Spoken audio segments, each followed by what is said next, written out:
The soldiers kept blowing their whistles at the battlefield to free a trapped warhorse. A British soldier, waving a white flag, came out of the trench in defiance of his officer's orders. At that moment, the German observers spotted him and immediately shot at him.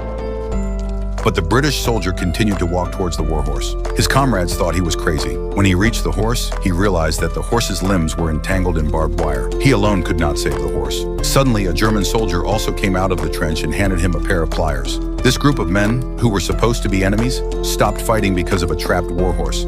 They stood together in the center of the battlefield to discuss how to free the horse. But a pair of pliers was not enough. The German soldier shouted toward his trench. The next second, several pincers were thrown out. The two soldiers crouched down and worked together to cut the barbed wire wrapped around the horse.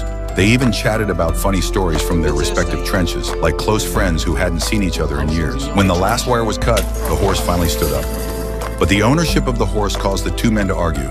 Unable to reach an agreement after the argument, they decided to settle it by tossing a coin. The British soldier won and the German soldier conceded the bet. The two men shook hands amicably and said goodbye. Before leaving, the German soldier gave the British soldier a pair of German-made pincers as a souvenir. Afterwards, the British soldier brought the warhorse back to the camp. After a careful examination by the army doctor, he judged that the warhorse was so badly wounded that it could not live for a few days. The commander decided to end its suffering. He took out his pistol and aimed it at the warhorse's head. Just at the moment he pulled the trigger, a special whistle suddenly sounded. The warhorse immediately raised its head and looked toward the crowd.